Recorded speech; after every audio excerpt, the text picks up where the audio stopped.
মমতা বন্দ্যোপাধ্যায় এইবার কিন্তু নিজের জাত চিনালো।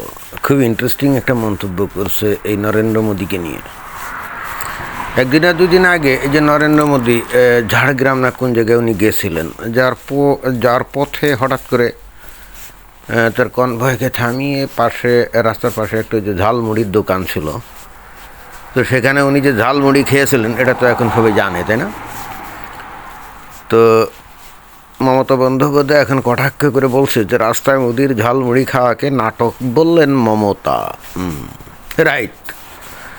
আসলেই যিনি নাকি প্রধানমন্ত্রী ভারতের মতো একটা দেশের, আর যার শত্রুর অভাব নাই, তাকে তো সারাক্ষণ নিশ্ছিদ্র নিরাপত্তার একটা ব্যারিকেডের মধ্যেই চলতে ফিরতে হয়। স্বাভাবিকভাবেই আসলে ঘটনা হচ্ছে, দীর্ঘদিন ধরে এরকম নিশ্চিদ্র নিরাপত্তার মধ্যে ঘেরাটাপুর মধ্যে যখন একজন মানুষ থাকে তখন সে কিন্তু হাঁপিয়ে ওঠে, কারণ তার তো একটা সাধারণ জীবন ছিল এক সময়।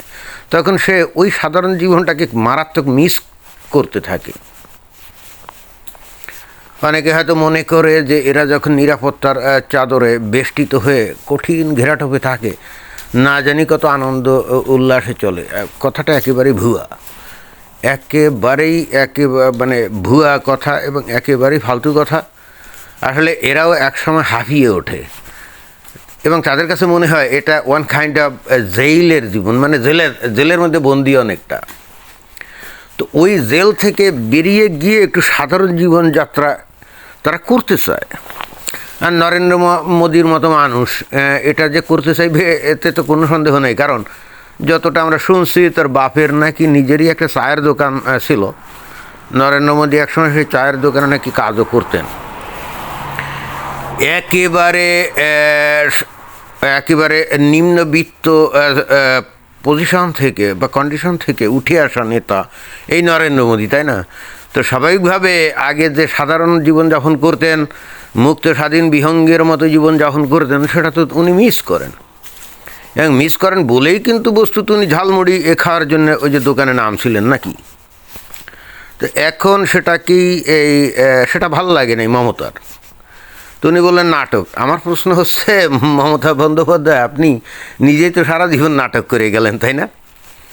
কারণ আপনি এই যে বাংলায় এখন, মানে বাংলা এই পশ্চিমবঙ্গে মুখ্যমন্ত্রী, চিন্তা করে দেখেন আপনি অল অ্যালং নাটক করে গেছেন। কীরকম? কারণ আপনি 20 টাকা দামের বা 50 টাকা দামের মনে করেন চপ্পল পরেন, 20-25 টাকা দামের চপ্পল পরেন, আর গায়ে 2-3-400 টাকা দামের শাড়ি পরে আপনি চলাচল করেন। এবং এমন আমি দেখছি, আমি নিজেই একটা আপনার মিটিংয়ে উপস্থিত ছিলাম ঘটনাক্রমে বেশ কিছু বছর আগে। আমি ভারতে গেছিলাম, তো তখন আপনি একটা মিটিং করছিলেন। তো আমি দেখলাম যে আপনি কি করলেন, ওই মানে স্টেজে চেয়ার জানি সাজানো এটা ওটা একটু এলোমেলো হয়ে গেছিলো। তা আপনি নিজেই চেয়ার তুলে আপনি চেয়ারগুলো একটু ভিন্ন জায়গায় সাজাইছিলেন। এবং এই কলকাতায় যত মিছিল হয়েছে আপনার নেতৃত্বে আমি দেখছি যে আপনি চপ্পল পরে চলাচল করেন। এবং ওই আপনার কালীঘাটে ওখানে যে বাড়ি, ওটা নাকি টালির ঘর ছিল, এখন কি ঘর আছে জানি না। শুনছিলাম অনেক দিন ধরে সেটা টালির ঘরই ছিল, যদি আপনি মুখ্যমন্ত্রী হয়েছিলেন। অর্থাৎ মুখ্যমন্ত্রী হওয়ার পর টালির ঘর থাকার তো আর কোনো দরকার পড়ে না, অন্তত অ্যাটলিস্ট একখান বিল্ডিং তো হওয়ার কথা। এখন আপনি কী ঘরে বাস করেন আমি জানি না, বাট ওইটা বাদ। আপনি জনসমক্ষে যে ধরনের নাটক করেন, এই নাটক দিয়েই তো পশ্চিমবঙ্গের মানুষের মাথাটা খেয়ে ফেলছেন, তাই না? অর্থাৎ আপনি নিজে সাধারণ কাতারের মানুষ বলে অলওয়েজ মানুষের সাথে সেভাবেই মেলামেশা করেন, এবং মানুষ একসময় কিন্তু এগুলো প্রশংসাও করতো। বাট মানুষ বিস্ময়ের সঙ্গে খেয়াল করছে যে আপনি 50 টাকা দামের চপ্পল পরেন আর 300 টাকা দামের শাড়ি পরে মিছিল করেন এখনও যদি প্রয়োজন পড়ে, এবং সেভাবেই চলাচল করেন। বাট মানুষ কিন্তু বিস্ময়ের সঙ্গে একটা জিনিস লক্ষ্য করেছে, সেটা কি? আপনি যখন মুখ্যমন্ত্রী হয়ে এই দীর্ঘ প্রায় 13-14 বছর তো এই পশ্চিমবঙ্গে ক্ষমতায় আছেন, তাই না? তা আপনার নেতা মন্ত্রীদের বাড়িতে দেখা যায় যে টাকার খনি তারা ব্যাংকেও রাখে না, মানে তাদের বাড়িতে টাকার খনি পাওয়া যায়। এবং যেটা জানা যায়, মানে পারস্পরিক, আপনার যে ভাতিজা আছে কি জানি, অভিষেক বন্দ্যোপাধ্যায় না কি জানি, তাই না? তো সে নাকি হাজার হাজার কোটি টাকার মালিক। তো মমতা বন্দ্যোপাধ্যায়, আপনি তো নিজে সাধারণ জীবনযাপন করেন, তো তাই যদি হয় তাহলে আপনার আদর্শ অনুসরণ করে আপনার দলের লোকজনরা কীভাবে নিজেদের বাড়িতে টাকার খনি তৈরি করে বলেন তো। আর টাকার খনি তৈরি করার পর আপনি কি তাদের বিরুদ্ধে কোনো অ্যাকশান নিয়েছেন? না, নেন নাই। বরং উল্টে কেন্দ্রীয় সরকার বরং তাদের এই টাকার খনি আবিষ্কার করে তাদের বিরুদ্ধে অ্যাকশান নিয়েছিল। ওই যে একজন শিক্ষামন্ত্রী, কী জানি নাম ছিল, পার্থ চট্টোপাধ্যায়, তাই না? তো তার বাড়িতে তো বিশাল টাকার খনি পাওয়া গেছিলো। তা আপনি কি তাদের এগেনস্টে কোনো ব্যবস্থা নিয়েছিলেন? আপনি কিন্তু কিছুই করেন নাই। আর আপনার ভাতিজা অভিষেক বন্দ্যোপাধ্যায় এখন তো বিশাল নেতা, তাই না? তো সে যে এখন হাজার হাজার কোটি টাকার মালিক, তো এইটা কি আলাদিনের আশ্চর্য সেরা কি হাতে পেয়ে সে কি সেটা হয়েছে নাকি? তা আপনি নিজে তো অলওয়েজ নাটকই এখনও করে যাচ্ছেন।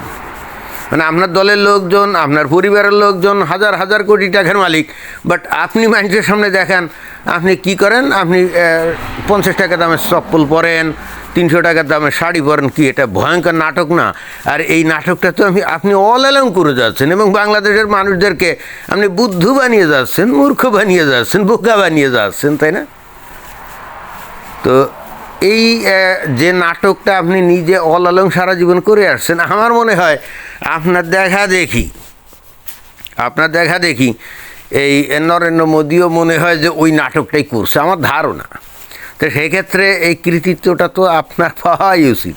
নরেন্দ্র মোদী সম্ভবত আপনার দেখা দেখি এই কাজটা করছে। কারণ আমি এমনও কিছু কিছু ঘটনা শুনেছি, আপনি নিজেও নাকি ওই রাস্তা দিয়ে চলার সময় হঠাৎ করে হয়তো কোনো ওই যে কি ঝালমুড়ি না, ওখানে খুব জনপ্রিয় একটা আছে, উপাদান আছে, সেটা কি মানে উপাদান মানে আইটেম, ওই যে চটপটি আর ফুচকা।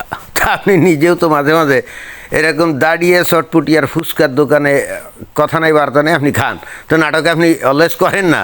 তো নরেন্দ্র মোদী যদি আপনার কাছ থেকে এই নাটকটা শিখে নেয়, সেটা তো আপনার কৃতিত্ব। আপনি এটা নিয়ে উল্টোপাল্টা কথা বলেন কেন? আর আপনার কি মনে হয় যে আপনি যতদিন বেঁচে থাকবেন ততদিন এই পশ্চিমবাংলার মুখ্যমন্ত্রী হবেন বা থাকবেন এবং পশ্চিমবাংলাকে আপনি খুব প্ল্যান করে ধ্বংস করবেন? যদিও পশ্চিমবঙ্গের লোকজন অনেকটাই মূর্খ আমি জানি, খালি স্যাটাং কথা বলে আর বাংলা মাল খায়, বাংলা মাল খেয়ে আজে বাজে বকে আর উল্টাপাল্টা কথা বলে। আর ওই বাংলা মালের কিছু টাকা অবশ্যই ওই লক্ষ্মী ভাণ্ডার হ্যান ত্যান হাবিজাবির মাধ্যমে কিন্তু পাবলিক পায়, তো ওই টাকা দিয়ে বাংলা মাল খায়। তো মমতা বন্দ্যোপাধ্যায় জিন্দাবাদ।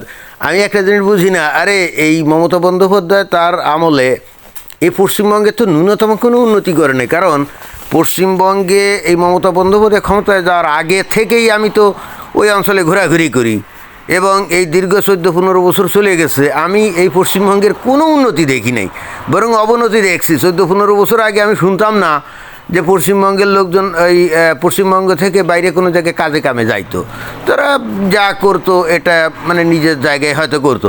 বাট ইদানিং আমি যখন গেলাম তখন দেখলাম যে বিপুল পরিমাণে জনশক্তি অর্থাৎ যুবশক্তি তারা কিন্তু বাইরের বিভিন্ন প্রভিন্সে বিভিন্ন স্টেটে তারা কাজের জন্য চলে যায়। তো মমতা বন্দ্যোপাধ্যায় আপনি তো এতদিন ধরে ছিলেন, এই লোকদের একটা কাজের সুযোগ মানে তা আপনি সৃষ্টি করতে পারেন নাই। আবার লম্বা লম্বা লেকচার দিয়েছিলেন যে কর্মসংস্থান ডাবল করে দেবেন, অমুক করে দেবেন, সমুক করে দেবেন। এই ধরনের চ্যাটাং কথা তো এই পশ্চিমবঙ্গবাসীদেরকে আপনি বহুদিন ধরে শুনিয়েছেন নাটকের মাধ্যমে নাকি? এবং অবশেষে যখন কোনো কাজে দিতে পারে না তখন আপনি আবার বলেন এই তোমরা চটপটির দোকান দাও, তোমরা ফুচকার দোকান দাও, ফাজলামি করেন। তবে আপনার এই ফাজলামি করার জায়গা পশ্চিমবঙ্গ, কারণ সেই জায়গার লোকজনরাও তো ফাউল, অতএব সেখানে ফাজলামি করা যায়। তো দেখা যাক, এইবার নরেন্দ্র মোদী তো আপনার কাছ থেকে ট্রেনিং নিয়ে উনিও ওই ঝালমুড়ি খাইলেন। ফলাফল দেখি সামনে ইলেকশনে কি দাঁড়ায়, আর তো বেশি দিন নাই নাকি, অপেক্ষাতে আছি। ধন্যবাদ।